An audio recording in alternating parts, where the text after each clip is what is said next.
afternoon. I have to drive back over that way.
and then start to take your seats. We don't have a lot of time, so we'd like to get underway soon.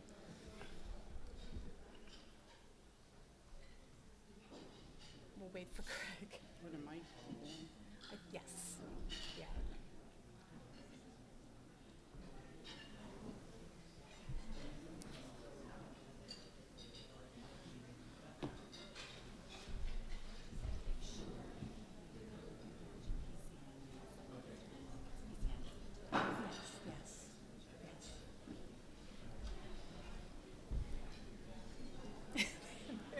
I went to the restroom. It's like a mile away. I know. Yeah. They locked the one up. Oh, it wasn't locked. It's just like you got a good workout. Get rid of it. Yeah. The older you get, the more important that becomes. I didn't want to. Suzanne's already panicking. Okay.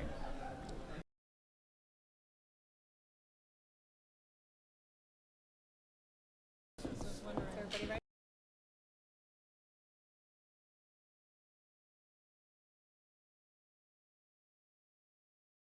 Good afternoon, and welcome to Strategies for a Safe City, an LNP forum.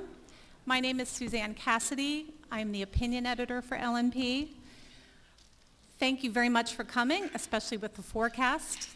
We're hoping to get out and underway well before the weather hits. So I'd like to thank, first of all, everyone at LNP who have helped put today's event together. I'd also like to thank our panelists, whom I'll introduce in a second. And I'd like to thank PCN. PCN is filming today's forum. And if you want to watch it again, or if you have people you know who would like to watch it, it will air tomorrow evening on PCN at 7:30. It will also be on our website, lancasteronline.com.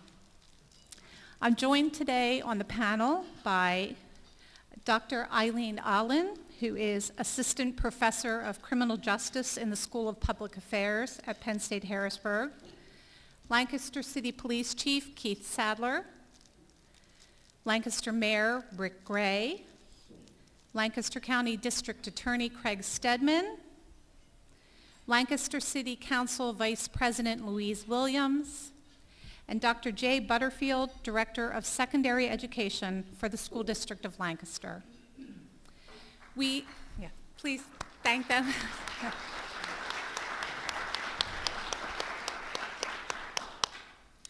We invite your questions and comments to the panel. There are notepads and pens at each table. Please write any questions that you may have and comments now, and please include your names. The papers will be collected from the tables in a few minutes. We're doing it this way because it's a lunchtime forum and time is of the essence. So, the city of Lancaster is, in many ways, the envy of its neighboring cities. We have a thriving business district, wonderful neighborhoods, a world-class farmers market.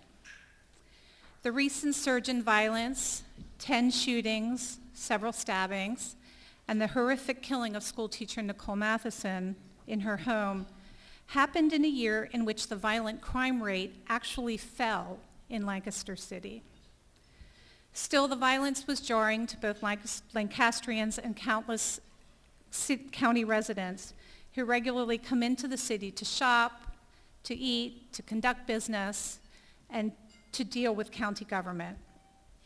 And so we're hoping today to talk about what might have been behind the violence and what we need to do moving forward. I will begin by asking each of the panelists to address this simple question. If you could fix one thing to deal with this kind of violence, what would it be? And the aim of this question is to get at what is at work behind the violence. We're going to start with Dr. Allen. Thanks, Dr. Allen. Thank you all for being here and for your interest in this topic. The reason I'm here today is my research interest, one of my primary research interests is youth violence. Is that better? I've prepared a statement to answer your questions, Suzanne, and I'd like to go ahead and read that. First, what is the #1 issue at work in violence recently in Lancaster City? In the past few months, there have been several violent events that have increased the awareness and concern about crime in Lancaster. While crime overall decreased in 2014, as Suzanne said, these particular events are the types of crimes that are reprehensible and gut-wrenching and often without clear explanation. There are a few possible explanations for the recent surge in violence, but I would caution against a blanket declaration of causation without in-depth inquiry and data gathering to explain the violence. It's likely that the recent events had different causes. We have different examples where there were potentially targeted shootings at McDonald's and a seemingly random burglary that ended in the death of the school teacher. It's too early to pinpoint one way to fix these issues.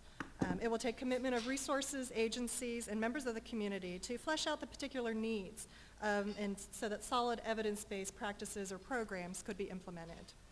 My suggestions for addressing the recent events, and more importantly in going forward to continue addressing the community's concern about violent crime, is to gather data on the needs of the community. Ask questions such as, where are the crimes occurring? Are they centralized in one location? What is the relationship between offender and victim? Are they random or are they more targeted? Answering these types of questions can help evaluate the needs of the community and help understand which programs or policies might be best to answer and address the issues at hand. The second question was, if we could pinpoint one thing to address the violence, what would we recommend? The following panelists have a broad range of experience in more direct reactive answers to crime, and I'm going to let them speak to their issues at hand that they would be more experienced to answer. I would like to offer a different perspective, one of prevention. Now, I understand that we all want a quick fix, a panacea answer to violent crime, something that is very, again, gut-wrenching and very important to solve. But if we can prevent violent crime from happening, then we are at a better stead in the long run. And it's not an easy fix, it's something that will take time. Violent crime among youth is a factor of numerous issues. There's a lot of reasons why people engage in violence. And prevention requires multiple strategies that are systematically identified and implemented by many community partners, the police, the schools, the community, everybody who's represented here today. I understand the desire to have answers to crime problems, particularly the types that we're dealing with today. But one thing that we can look at is the common denominator between the events that have happened recently. We know that a lot of the offenders are of a younger age. They're in their teenage years. They're in their early 20s. And while research tells us that people age out of crime, that doesn't do us much good. We don't want to wait for just people to age out of crime. We want to do something to be more proactive, to help prevent them engaging in crime to begin with. There's a variety of research out there on different programs and policies that could be implemented to help that process through. It's what the literature calls protective factors, risk factors, addressing those things. And there's a variety of resources available to identify what programs or policies might work best in Lancaster City that I encourage the community to begin delving into to see what might work best. There's a lot of resources available for identifying those best practices. Some of the ones that I particularly feel are evidence-based. The CDC, the Centers for Disease Control and Prevention, has a violence prevention website. They offer a lot of programs. The Department of Justice has a crimesolutions.gov website that has ranked and evaluated programs that have been determined to be effective in reducing violent crime. These are the types of things I would encourage the community to move forward and to investigate. Thank you. Okay. Thank you, Dr. Allen. Chief Sadler? Okay, good afternoon. You can respond back, it's okay. Thank you. Just to open up, to ask me what one thing I would change, that's a pretty difficult question. However, I think in my observations, being here 7 years and having 34 years in law enforcement, I would just say, and you probably have seen me lately, I think there needs to be an even more frank discussion about what happens, how it happens, why it happens. Often we've tippy-toed around issues. We've had victims of shootings that the reality of it, some of those victims have been shooters themselves and have, continued a wave of violence, whether it's based on retaliation. And I think whenever we've had a homicide in the city, the information has come very quickly from the community, and that's why it's led to arrest, in less than a day or two in most of those cases. However, when there's a shooting where somebody does not die, the information flows a lot slower. And I have no, research to back that up, but the sense I get from some folks in the community, well, he didn't die, so I'm not saying nothing. And that's bad, because I can guarantee you, if you don't say something on a shooting, and whether they're a friend, a foe, a neighbor, and you choose not to say anything, I guarantee you that will eventually end up in a homicide at some point in time. So if I could change the one thing, I think I would change some response to the wave of violence, and that's just not the criminal element. I mean, we don't often get information from criminals until they're facing jail time themselves, and then, as I so frequently say, they give up their grandmother if it could save them. But on some of the other crimes, there's people on the fringe that seem to have that information, and there's so many ways to report that information, and it has happened in some cases where we've gotten anonymous information that has led us in the direction of where we need to be to make an apprehension. So I know there's probably a plethora of things that could be solved here from a law enforcement perspective. I'd like to see that acknowledgement that it is an entire community's problem. It's not just the police problem. We're tasked with solving it, and I have no problem with that. We're tasked with crime prevention, attacking crime patterns, as we should be. But I'll leave you with this. I know one time there was a homicide, and the victim had a chance to make a dying declaration, and he chose not to. And I reported that in the paper. And why did I report that? Because that is a fact. And I got a lot of flack from the victim's friends and family about that. And in the same breath, they wanted me to solve his homicide, and I said, I can't solve it if people aren't cooperating with me. I asked for assistance from some other members of that same family, and I was told, well, you don't need to talk to them, you solve it. Well, guess what? That was 6 years ago. That one's still unsolved. So that's what I mean when I say a frank discussion. Thank you. Thanks, Chief Sadler. Mayor Gray? First of all, I'd like to thank the Lancaster newspaper for holding this forum.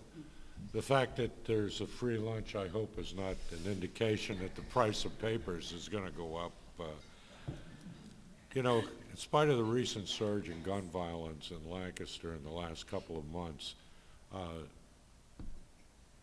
as was said earlier, the actual violent crime rate has declined and is declining. That said, also the fact that we're holding this forum indicates that this is not the norm in the city of Lancaster, that it's not acceptable, and it's not going to become acceptable, this level in this type of violence. I was with the mayor of Chester, I guess it was probably October, in Harrisburg, and he's a friend of mine, and we were talking about steps that the state could do to assist us in fighting crime. And I asked him, how many homicides have you had in Chester so far this year? And again, I think it was September or October, 23 in a community of maybe 30,000. Harrisburg, 16 last year. I mean, this problem is not only Lancaster's problem. This problem is a community problem on a far bigger level. Now, it's impossible to talk about some strategy for safe cities without talking about the proliferation of firearms.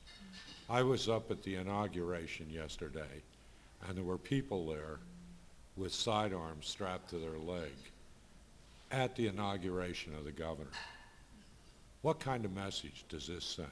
What kind of message, when I go to the movies, do the coming attractions send to young people when you see the Lord knows how many people are going to be killed in the 15 minutes of coming attractions?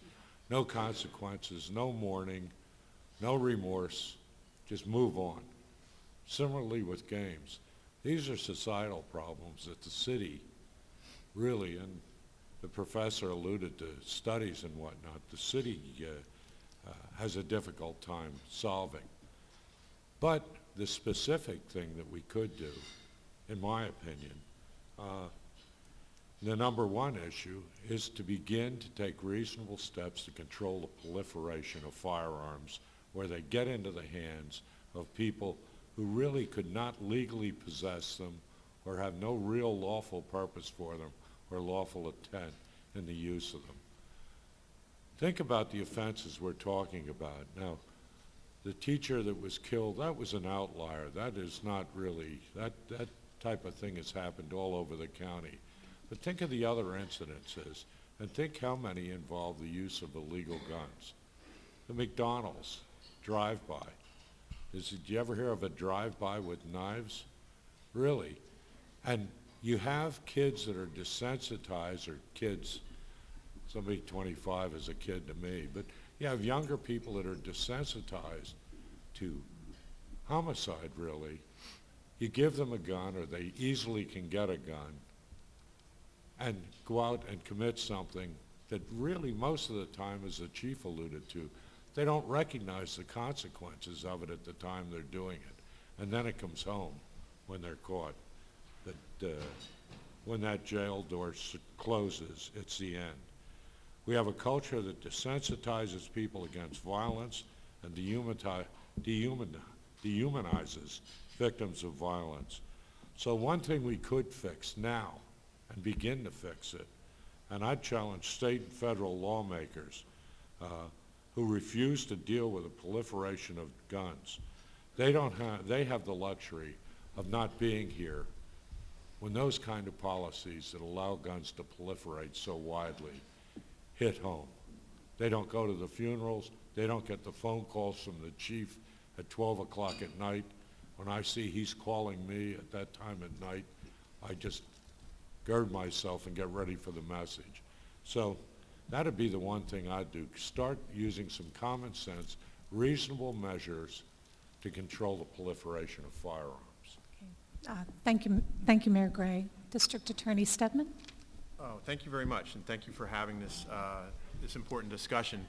I'll echo some of the things that have been said so far. I think, there is no one answer, obviously, to the issues that we're facing, and it's certainly not unique to Lancaster City. It's a countywide issue. It's a national issue. And for me, we can talk about enforcement, and we'll do a very good job. We work well with the police. We have a great department. The mayor's supportive. We'll target the chronic, the serious, and the violent people in our justice system. But the best answer isn't going to come from enforcement. It's going to come from prevention, education, and deterrence.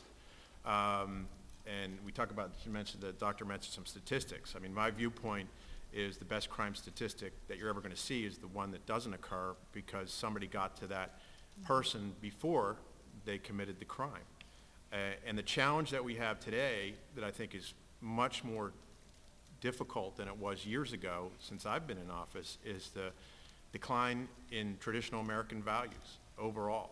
And I'm talking about hard work, personal responsibility, individual accountability, and the word community. A view that you as an individual are part of a community and you want to make that community better. There's a lack of recognition, and obviously I'm overgeneralizing here, but among many of our offenders, that the crime they commit against someone is a crime against their community because they don't feel like they're a part of it. They're looking out for themselves, the individual, what their needs are as an individual, rather than what, the traditional American viewpoint of what can we do for each other and to make our country better. The mayor talked about the desensitization to violence from our culture and our entertainment industry. I couldn't agree more. You have video games where you can commit horrific crimes on individuals. You have movie stars that people look up to committing these, they come out against guns and stuff like that. Meanwhile, they're making bazillions of dollars shooting 100 people in a movie. And they're glorified and they're held up on podiums. We don't have a lot of lessons coming from our culture about personal accountability and responsibility. We've definitely, as a country, lost our way to some degree, and it keeps continuing to degrade. When I started, I used to see the juvenile offenders that I was prosecuting, for the most part, had more to fear from their family and their parents than they did from the courts. We're not seeing that these days. In fact, a lot of times what you see is the contrary, is that their support team, whoever that is, will come in and try to blame other people and point the finger at their friends or somebody else. Personal accountability, personal responsibility. And until we have that, no matter what we do as a government, as the police, as a city, we're not going to win this. It's going to keep happening, and we're going to keep putting our fingers in the dike, and we'll try to do that. But the one thing that I'll just sort of end with is, it's not just numbers that we're talking about. I've never been a super proponent of looking at them. It's part of the equation, and you should absolutely look at it. But what I'm seeing, and the challenge that makes it much harder for us these days, is the level of depravity in each one of those lives that's been taken or almost taken, that's reached levels I have not seen before. And that is unbelievably disturbing from my perspective, and of course to the family members who have lost their loved one. And it seems to be more and more, they are less and less excusable, and that what we're seeing the violence for is really almost over nothing. And we've always had it. It just seems like there's more of it. And I said the intensity and depravity of some of our crimes in more recent years is beyond troubling to me. So any answer that we're going to see isn't going to come from the DA's office or the police. It has to be a community solution. We'll partner with them. We'll do everything we can. But this is a much bigger problem than just law enforcement. And as I said, the best way to solve it is to stop it before it starts. Okay. Thank you. Vice President Williams? Yes, violence of any kind affects the total community, not only the perpetrator, but it also affects other people in the community. And I think one of the things that has to happen, that the community itself has to take responsibility of doing whatever needs to be done to curb crime. We know that so many of our young people grow up and they lack values and sensitivity to life itself. A lot of them are feeling worthless. They're feeling they have no worth at all. And I guess if I would have anything that I would say that I wish could be done, I wish that communities could work together and not play the blame game. Communities, all organizations, everybody in the community is affected. And I think it's a responsibility of us all. Not on government, but it's the responsibility of our community organizations, of our churches, and all those people who work with community people to take responsibility to say, this is what I can do to help with the problem. As I said, violence is devastating to families. I've been there, and it is something that affects everybody in the community. And I think it is a community problem. And I think the community has to take responsibility of looking at the problem, whatever it is, and taking their part in helping to solve it. Thank you. Dr. Butterfield? Yet, many of us walked here today. Many of us walk throughout this community and participate daily in the evenings in activities in the community. And we may have some distant fear, but we know that by and large our community is a good place to live and work. It's a safe place overall. But we need to continue to address these issues. Every single life is precious, and we know that. In the public schools, we have many supports that are there for our students. And the Pennsylvania Youth Survey, which is an external survey to our school, shows that our students feel that they are very much in a supported and protected role within the school. They point to a number of supports that are there, including peer counseling, including many of our partners who work with us inside the school, and also our outside community partners who help to strengthen the supports for our children. Many of our community partners are here today. So from the school setting, we continue to try to add more opportunities for our students to be caught in a safety net. But it seems that the problem that is at hand right now is that many of the folks in the community who are participating in violent crimes somehow fell through a safety net. They're not our students anymore. They may never have been our students in the first place, but somehow, somewhere, they fell through a safety net.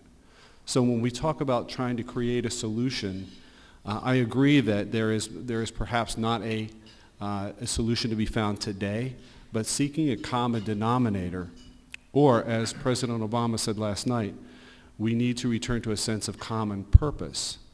As a community, we can begin to find those holes in the safety net. We can begin to weave a stronger fabric that all of us participate in, and hopefully we prevent the circumstances, the conditions that cause individuals to make the choices that they're making that take human life or that cause violence in our city.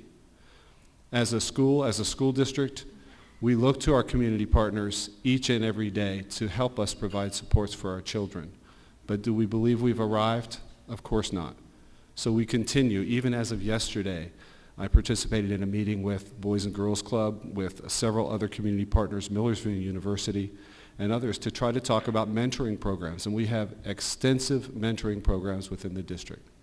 So how do we, as a school district, participate more with the community, encourage more support, more partnerships, so that all together we can weave that fabric that is the safety net?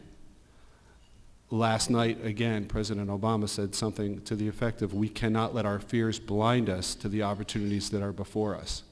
Our city is great, and it can become a world-class city, but we do need to address these issues. And of course, the school district is prepared to support the community in working towards these solutions. Thank you. Thank you very much. We've gotten a great many questions, really excellent questions from the many people who have joined us today. I'd like to begin with this one. It's directed to Chief Sadler, but I think other people on the panel may wish to address this.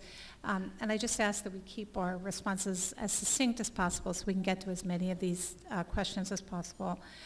This question is from James Ambrose, and he asks, can you tell me what steps have, this is again directed to Chief Sadler, what steps have you taken to combat violence in our community, and do you think that mental health is playing a role in this violence?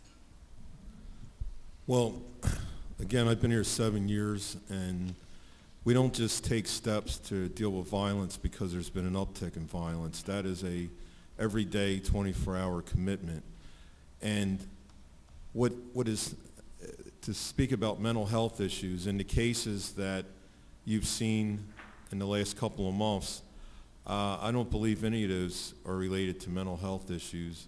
I believe those are related to a bad group of young people that have no regard for anybody in this room, anybody in their neighborhood, that are shooting guns. When it's all said and done, when we solve some of the unsolved shootings, I can almost guarantee you, and I'm not a betting man, but I'll bet some of them are intertwined and they have to do with something so trivial. But again, that's not a mental health issue. Those are the type of people that we target to arrest when we get information. And there's some people in the community, criminals, first-time offenders, people that certainly can have an alternative to jail, and they clearly should. And I'm a big proponent of that. But I'm not a proponent of coddling anybody that would pull a weapon at a McDonald's where your kids, my kids, people in the neighborhood are walking and could have been subjected to multiple injuries, children being shot. So I have really no patience for that. That's the type of criminal we target. That's the type of criminal we want to see behind bars. And the other folks in the neighborhood, the people that have just started into that venture, those are the ones we try to save. We've done multiple programs over the year to address that. We've done the Lancaster anti-violence program. Several people sitting in this room have participated in, where we've had people that have been low-level drug dealers, things of that nature, that we've attempted to salvage their life, which clearly is not just the police department's responsibility, but we took the lead on that.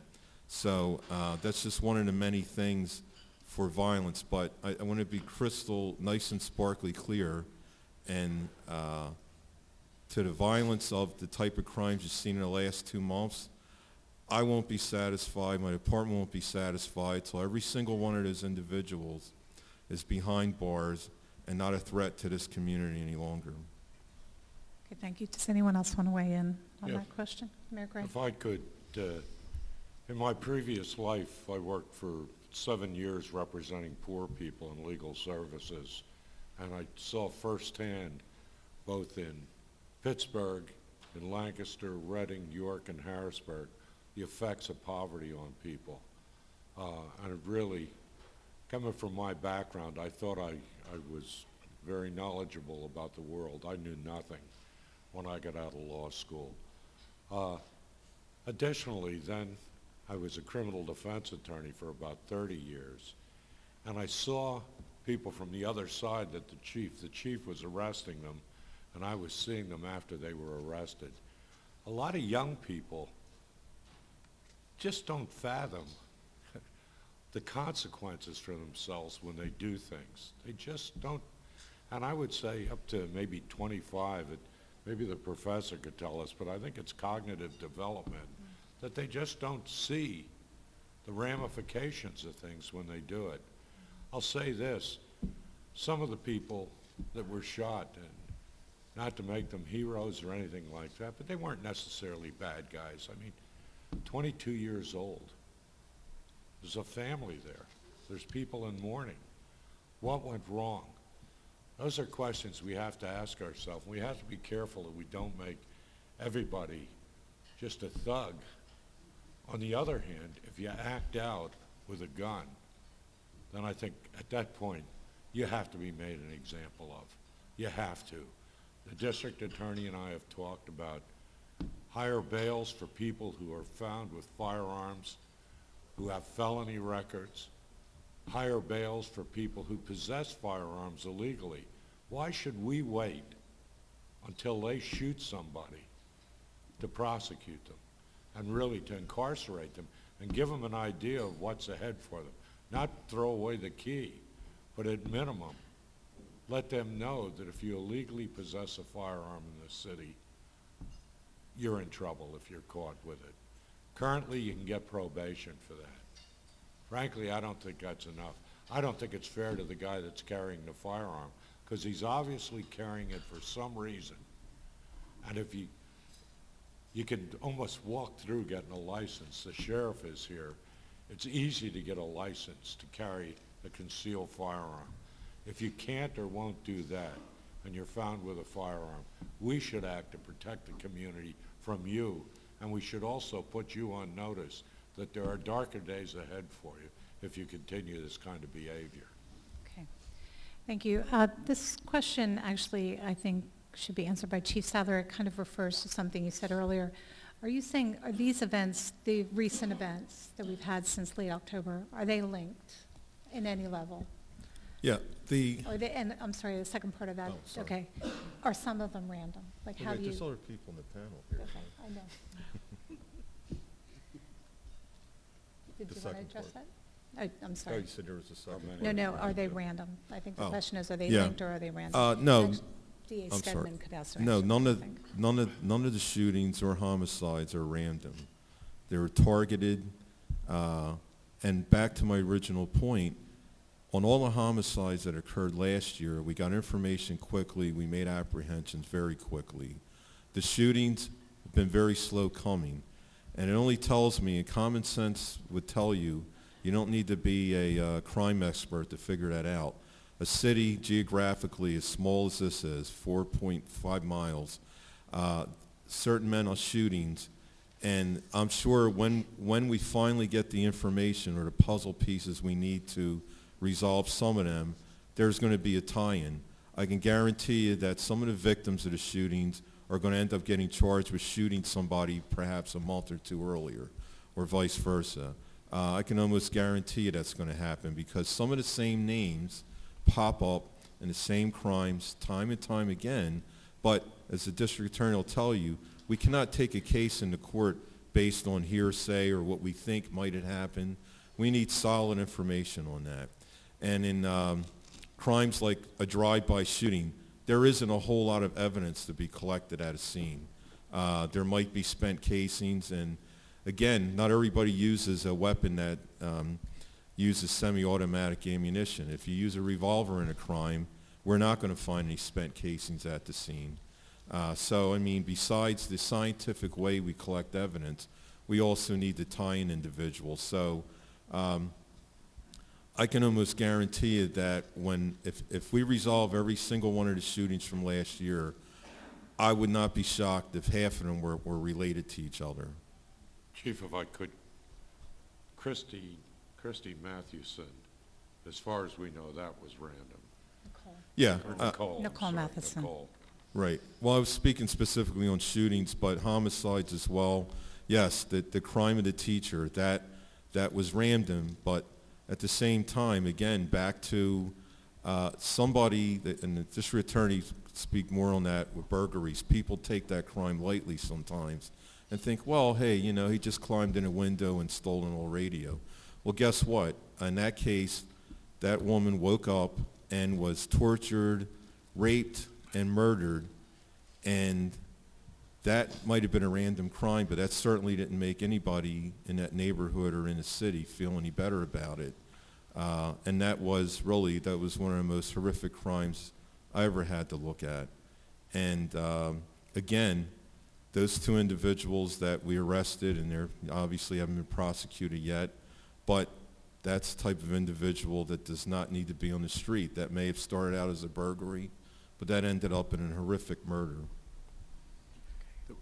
I mean, Did you wanna add to that? yeah, if I could. First of all, any case that we're talking about that's pending, all these individuals are presumed innocent throughout any of the comments that are made here today.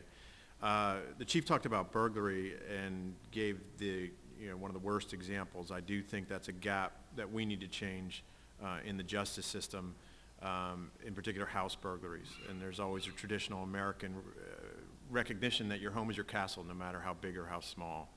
And when you talk about whether it's random or not random, house burglaries are not random in the sense they are thought out beforehand. You don't stumble into somebody's house. You pick the house out. Typically it's targeted beforehand, or they knock on the door and see if anyone's home and then make an excuse if somebody answers.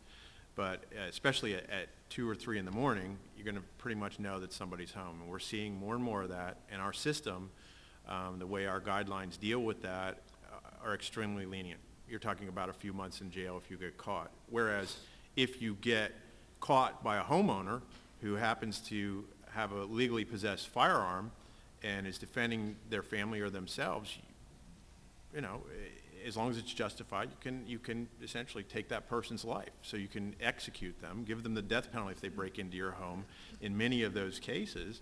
But if you get caught and you go through the justice system, you only get a couple months in jail. And I think that's a crime. Since it is a premeditated crime, it's not a reactionary crime that we could deter to a large degree if we increase the penalties. And people have said to me when I've made these comments, well, then they'll break into cars. And I say, okay, because nobody dies from the car break-in. Nobody gets tortured, raped, and murdered if you break into somebody's car. And that's bad, and we'll go after it. But that's a gap in the law that I continue to try to pursue and will pursue going forward with anybody that'll listen, and I actually have some legislators that are listening right now. So, We have a couple of questions along these lines, so I'd like to get to this issue. This particular question comes from Nick Peterson. He is an adjunct instructor at the Lancaster Theological Seminary and a community activist, and he asks, what role does systemic racism play in our definition of safety?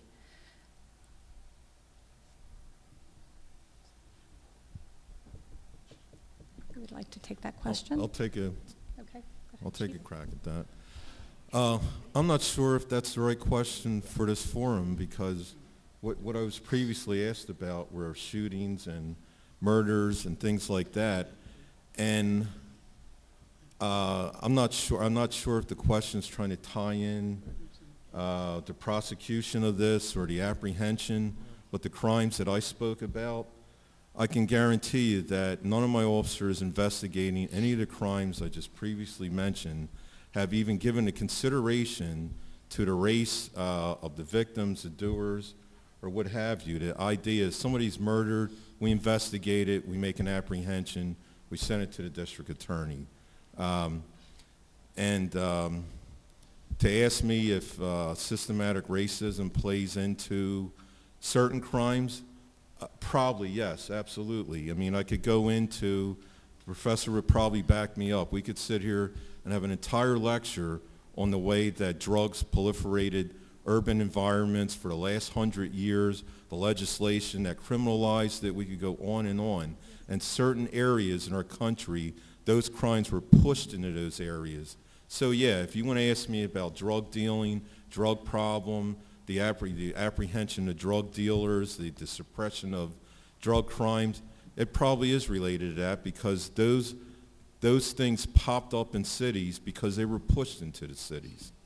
On the other hand, people shooting people, people murdering people, if that's part of that system, I don't know, but I can, again, reiterate, I have a lot of sympathy for people that have found their way into a criminal justice system that probably shouldn't be there, people that are incarcerated for possession, which, really that is so outdated.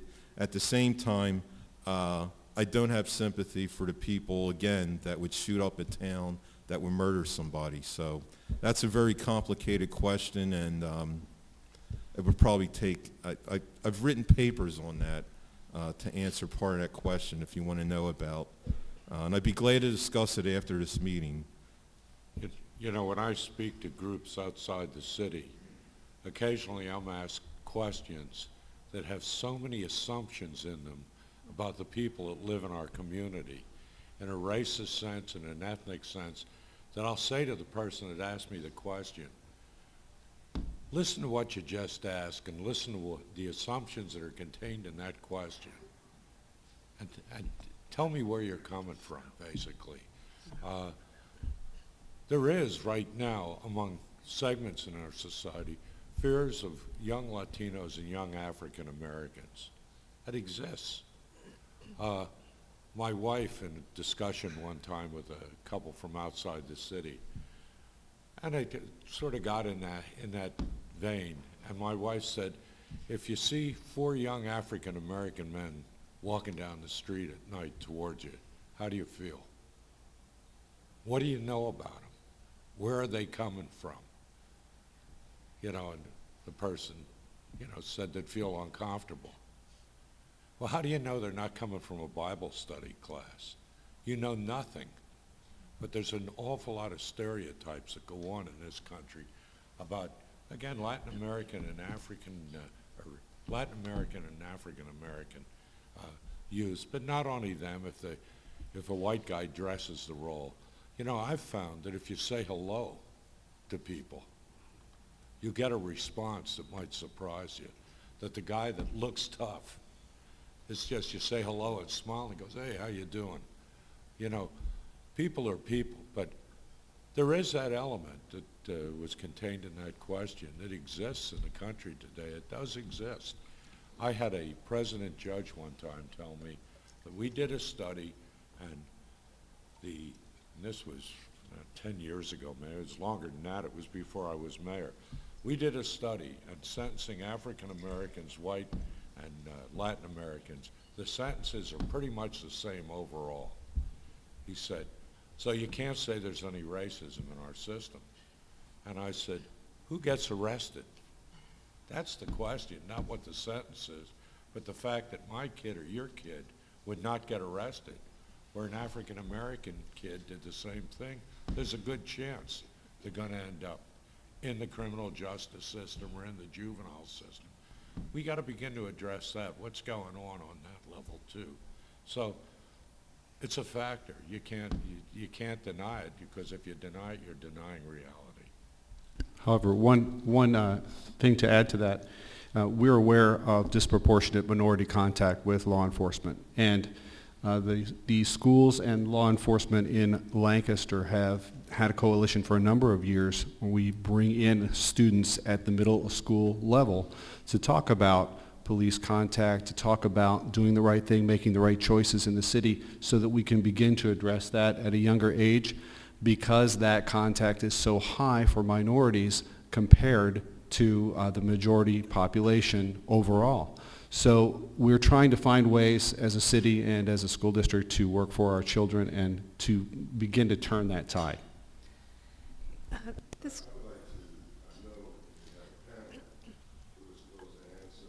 excuse me, Reverend Bailey, do you want to go to the microphone, please? This is Reverend Edward Bailey. Well, I think I can speak loud enough. If you have a panel who's posing, and I'm not trying to respond, I spoke to you and said I did not make the memo. But you have a panel who's supposed to answer questions for us about, and the community is supposed to ask these kind of questions. And one of the questions that come up about systemic racism, there's a silence for quite a while. And that's okay, because I understand why somebody would not readily answer that question, because I think my good friend Dr. Stedman said it. Some things people don't see. So what you need to do is ask the folk who see, because they're the ones who can give you an answer to what you don't see.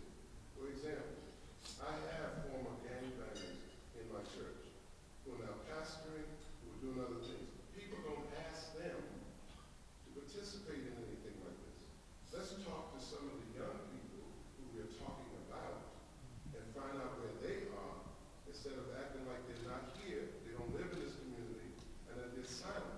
They do have a voice, but generally their voice is not asked to participate in meetings like this. Another thing is, we spend a lot of time talking about this community. Don't buy the hype. If you have not seen a violent community, Lancaster is safe. If you walk in Philadelphia, you walk in Harlem, you walk in other places, there are some violent crimes that you don't even see. But if you have not seen them, you're going to believe that you live in a violent society. Finally, Barack Obama can't talk about racism without being somebody who white folk perceive as making things worse. It's just like somebody, a wife that's being abused by a husband. He blames her for talking about the abuse and use that as a reason for him to abuse her. We have to start listening to the communities that are around us. Some of us do have some solutions. The crime rate has gone down. It has not just been a police situation. Some of us in the community are working with some of these young people, and we never even get asked. Nobody says anything to us. Some of us have some solutions, like developing community circles around some of our churches. Some of us know people. Nobody sells drugs on my block unless they want to deal with me. Nobody. So when nobody talks to me about it, the chief knows that. They will go everywhere else on that corner, but they're not going to stand on my corner, and I claim every corner where my church is. But we need to talk to those people who are doing it. The crime statistics didn't come down just by a police state. We're not going to lock up all the black kids in the community and say that they're the violent ones, but there are other communities who are buying guns with the idea that someday they're going to come into my community to shoot folk in it. And don't tell me it can't happen, because historically it has happened in America. Thank you, Reverend Bailey. And Reverend Bailey, I would love to have that forum with your help. So we'll work on getting that together with some of the young people in your community. I think that would be fantastic, and I think that would be really illuminating for everyone. We have a bunch of questions here that I do want to get to. Kevin Ressler, as he writes, as a citizen from the southeast part of Lancaster, I am aware that the police walk, bike, and ride their horses downtown, but drive in cars in my neighborhood. What initiatives can our police officers launch to be part of our neighborhoods instead of driving by? He says this will lower community fears of the police. Okay, well, I've been asked that question a lot. Tactically, we have a lot of responsibility. The downtown area gets policed by mounted patrol because they have a limited ability to move around. Same thing with bicycles. I remember an article that that stated more than 10 years ago, another police chief cut down on the bikes because he said he couldn't afford a grin and wave squad. Another mayor, too, by the way. Another mayor, too. And, you know, when you have an unlimited amount of resources, it's great. When you have a budget that allows you to just hire, and hire, and then you can put foot beats out and bicycle patrols and do all the feel-good stuff. I get asked so many times and told, hey, you guys don't have the yellow shirts anymore. Well, my response to that is, apparently long before I got here, police department would put cops out with yellow T-shirts on and ride around the community and put people up against the wall. And I don't know how effective that is as a crime-fighting tool. And why in the hell would you put a yellow shirt on a police officer? It should say a neon sign that says, hey, I'm riding around. I want to lock somebody up. If we're suppressing crimes or crime patterns, the last thing we're going to do is advertise that we're in the neighborhood. We do that with marked police cars. If we have a specialized patrol, and that comes from a grant we get from the federal government. That grant has never ended. Let me say that again, because I keep getting asked about it, and there's letters to the editor. That grant has never ended, but we don't put cops in yellow shirts to ride around and harass the community. We put them out there to address crime problems, patterns. Sometimes they're in uniform, sometimes they're in plain clothes. But no, I'm not going to every Friday night tell the newspaper our deployment plan for Friday night. That's a crime-fighting tool. So no, we don't put cops in yellow shirts anymore. As long as I'm the chief, we're not going to. They're there for crime fighting, not harassment, not for throwing people against the wall because they feel like it. So that's my answer to that. If you want more bikes on the street, then I'll take more marked cars down. That means there'll be a less quicker response time to 911 calls when people need help immediately. Also, bikes are great. They're an effective tool for certain things, but they're not effective when you're making arrests or when you're addressing crime problems, because if a bike officer makes an arrest of an individual, I have to take another car out of service because I need a car to transport the bad guy to the police station. So now that's 2 police officers out of service.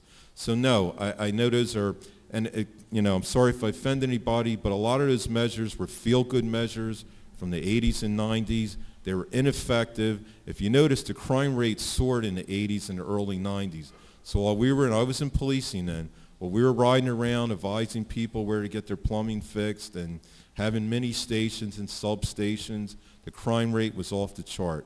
So no, I'm very limited on bicycle officers. I leave the horses downtown, and why do I do that? Right now, this time of day in this city, there are thousands of people in this downtown area. Why? Because the county building's there, the city building's there, the businesses are there, there's a lot of people there, and those horses can get around a lot easier than a patrol car can. So it's not that I like the downtown better and I only put horses and bikes in Center City, but they're more effective. They can get around. They can get in all little alleyways and crevices in this part of the city. For nighttime uniform patrol, I'm not going to put horses in a neighborhood to ride around so they can shake hands and wave to people. I put crime fighters in that time of the day. So a long-winded answer, but I'm a little testy because I get asked, well, how come, where's the yellow shirts at? Well, they no longer exist. End of story. That was my question. Well, actually, I wasn't saying to put people against the wall and antagonize. The word build community were in there. Well, if I, Assume you have heard as being the way of building. if I, Not trying to, not. if I could address that, we have school resources officers in every one of our junior highs and in our high schools. They're there not in an enforcement capacity, though they're occasionally called upon. They're there to develop a relationship with the students. We get more information through those school resource officers on different things and prevent things from happening in advance. In addition, we've started in conjunction with a local civic group in town, a police athletic league in Southeast Lancaster on North Street. What's the name of that? Oh, the mix at Harbor Place. Yeah, Arbor Place. Again, with the idea that the police should get to know the community and the community should get to know the police.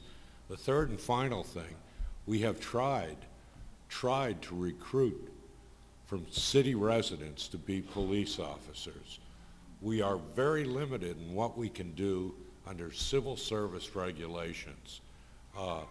And generally we end up with candidates that we can pick who are from outside the city.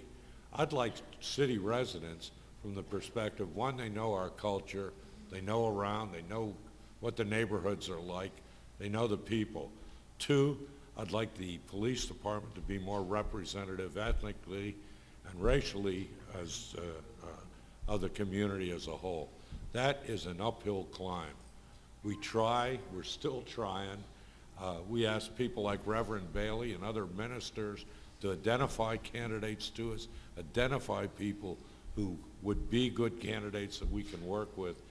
And we've recently developed again a cadet program to hire city residents between high school and the age 21 to bring them along to hopefully when they hit age 21 or 22 to make them police officers. The one requirement we have with that, we want somebody that lives in the city, that's somebody that knows the city. So we're working on that too to involve the community more. But that is, and I'm not using it as an excuse, but it's frustrating when you see what we have to deal with in the way of additional points, scoring, who we can select, how we can select. It's very, very difficult, even though we get people to take the test, to get them high enough on the test that we can get them in. With the fire, by the way, we allow 1 point for each year you've lived in the city, plus 5 points if you're bilingual. So you can get 15 points to start with if you take the fire exam. We can't do that with the police, apparently, or not to that level. I would just quickly add one thing, that the school district of Lancaster enjoys an excellent relationship with our school resource officers. They provide small group counseling with our students. They meet with students and educate them in various forums. They meet individually with students, and it's an excellent relationship between the city and the schools, and our children see uniformed officers every day, and they've come to appreciate that relationship and the comfort of that. Okay. These are questions I think I'd like Ms. Williams, Dr. Butterfield, and Dr. Allen perhaps to tackle. I'm going to link 3 questions. The one question is, how can we help the parents of some of our young people who get in trouble? How can we help the parents be better parents, learn to be, how can we help them learn how to help their teenagers? And also a similar question, how can we empower young people and give them a voice? And how do we just keep them busy? How do we keep them busy? You know, in the winter, that's a question I think a lot of parents have. So anyone, Mrs. Williams, do you want to take that first? I think there are organizations around. We have Boys and Girls Club, as it's mentioned, the Mix. There are some programs at the Y and different places that people can go and be involved with and with their children. There are also some after-school programs, I believe, at the rec center. So there are some places where parents can go with their children, or children can be in a safe place. I would hope that we could create more. I know the school district at one time did have the community school, which is another place for young people to go. So there are places around, and we need to encourage our young people. As I said, go back again, our community organizations and our churches, we need to encourage our young parents to be involved in those activities. So we have many, many activities for our students that occur before school, after school, even on the weekends. Our community providers are very helpful in establishing our community schools that are still in existence and running strongly at this point. We collaborate with the religious community here in Lancaster the Council of Churches. The Latino Ministers Organization is working with our superintendent.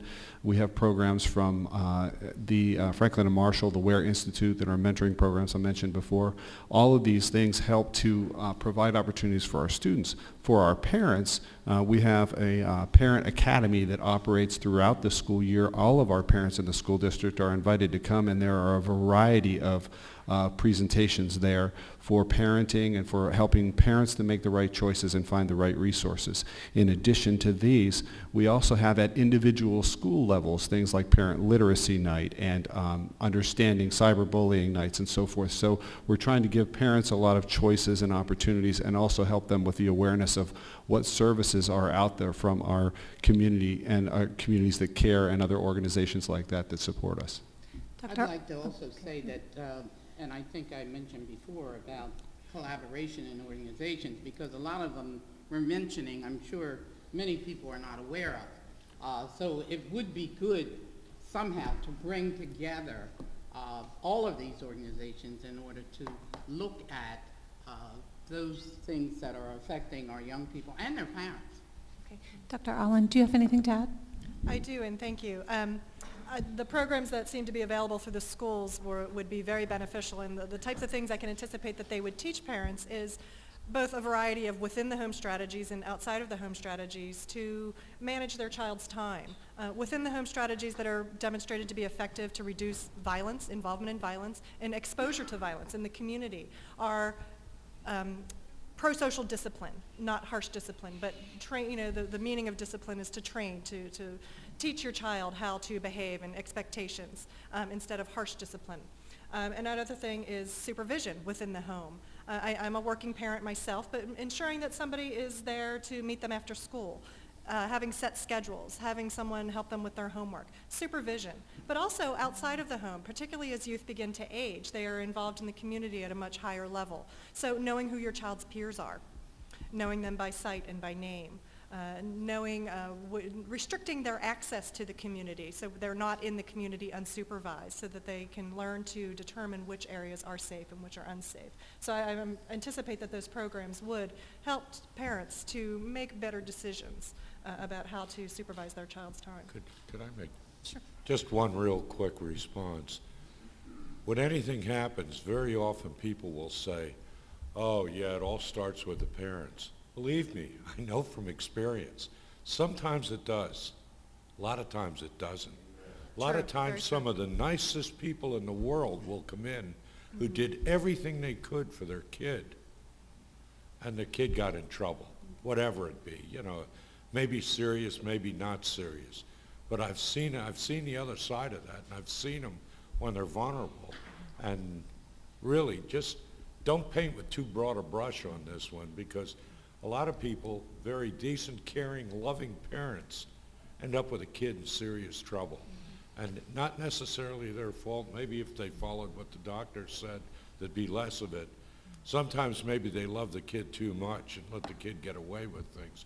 But to say it's all the parents, it just doesn't work. Sometimes it is. A lot of times it isn't. In support of that statement, I quickly say that the students responded to the PA Youth Survey in saying that their highest risk factors included low neighborhood attachment, risk of drug use, laws or norms that are favorable to drug use. So they didn't include family or parents as a factor. Thank you. Thank you for that. I think if we're honest, we all know people who fit that bill, Mayor Gray. I'm sorry, we have a couple of more questions that we need to get to. What I'd like to do, if you could write it down, because we're running out of time.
I think he's Okay. making some, you're making some really, really good points here, and I think one of the things that we have to keep in mind is it's much more difficult to be a parent today than it was before. You've got to compete with the internet, you've got Facebook, you can't control them as much, you've got synthetic drugs out there, you've got a heroin epidemic that's far more affordable than it was before, and we're just barely, I mean, we're an hour into this, and we haven't really talked about drugs because most of our crimes that are committed are either actual drug crimes or they're related to